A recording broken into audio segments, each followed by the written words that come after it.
Hello, welcome to cooking with me. അപ്പോൾ ഇന്ന് അടിപൊളി സ്നാക്ക് ഒരെണ്ണം തയ്യാറാക്കിയാലോ? സ്നാക്കായിട്ടും ഡെസേർട്ടായിട്ടും ഒക്കെ യൂസ് ചെയ്യാൻ പറ്റുന്ന ഒരു ഐറ്റമാണ്. കുട്ടികൾക്കൊക്കെ ഒന്ന് ട്രൈ ചെയ്ത് നോക്കാം. കാരണം വെക്കേഷനൊക്കെ അല്ലേ വരുന്നത്. കൊച്ചു കുട്ടികൾക്ക് വേണമെങ്കിലും ഉണ്ടാക്കാൻ പറ്റുന്ന ഒരു സിമ്പിൾ ഡിഷാണേ. അപ്പോൾ 2 കഷ്ണം ബ്രെഡ് എടുക്കുക, കുറച്ച് ഐസ്ക്രീം എടുക്കുക, വാനിലയോ ചോക്ലേറ്റ് നിങ്ങൾക്ക് ഇഷ്ടമുള്ള ഫ്ലേവർ എടുക്കാം. എന്നിട്ട് കുറച്ച് ഐസ്ക്രീം ഒരു ബ്രെഡിൻ്റെ നടുവിലേക്കായിട്ട് വെച്ച് കൊടുത്തിട്ട് മറ്റ് ബ്രെഡ് വെച്ച് കവർ ചെയ്യണം. എന്നിട്ട് ഒരു ഗ്ലാസ് എടുത്തിട്ട് ഒന്ന് ഷേപ്പ് ചെയ്തെടുക്കണം. ഇങ്ങനെ ഇതേപോലെ ഒന്ന് ഷേപ്പ് ചെയ്തെടുത്തിട്ട് അങ്ങനെ മാറ്റി വയ്ക്കുക. അധികം നേരം വെക്കരുത്. നമ്മളിത് ചെയ്തുകൊണ്ടിരിക്കുന്ന സമയത്ത് തന്നെ വേറൊരു പാനിൽ കുറച്ച് ഓയിൽ തിളപ്പിക്കാൻ വേണ്ടി വെക്കണം. അങ്ങനെ നല്ലപോലെ തിളച്ച് കിടക്കണ ഓയിലിലേക്ക് വേണം ഇട്ട് കൊടുക്കാൻ. ഒരുപാട് നേരം ഇട്ട് ഫ്രൈ ആക്കിക്കൊണ്ടിരിക്കരുത്.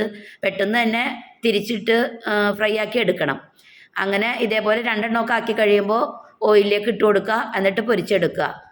അടിപൊളി ടേസ്റ്റാണ്. എല്ലാവരും ഒന്ന് ട്രൈ ചെയ്ത് നോക്ക്. എന്നിട്ട് കമൻറ്റ് അറിയിക്കണം കേട്ടോ. അതേപോലെ ചാനൽ ഇഷ്ടപ്പെടുകയാണെങ്കിൽ ഒന്ന് സബ്സ്ക്രൈബ് ചെയ്ത് സപ്പോർട്ടും കൂടി ചെയ്യൂലേ. അതുപോലെ ആദ്യമായിട്ട് കാണുന്നവരാണെങ്കിലും ഒന്ന് സബ്സ്ക്രൈബ് ചെയ്യണേ. അതുപോലെ കമൻറ്റ് ചെയ്യാനും ലൈക്ക് ചെയ്യാനും മറക്കരുതേ. അപ്പോൾ ഇതേപോലെയുള്ള പുതിയ പുതിയ വെറൈറ്റി ഡിഷസുമായിട്ട് ഇനി വീണ്ടും വരാട്ടോ. അപ്പോൾ ഇതൊന്ന് ഞാൻ തുറന്ന് കാണിക്കാം. കാരണം അതിൻ്റെ ഉള്ളിൽ ഐസ്ക്രീമൊക്കെ അങ്ങോട്ട് മെൽറ്റായിട്ട് അതിൻ്റെ ടേസ്റ്റ് പറയാൻ പറ്റില്ല കേട്ടോ. ഒരു തവണയെങ്കിലും ഒന്ന് ട്രൈ ചെയ്ത് നോക്കണം. അപ്പോഴേ അറിയാൻ പറ്റുള്ളൂ. കുട്ടികൾക്കൊക്കെ ഒത്തിരി ഇഷ്ടപ്പെടും.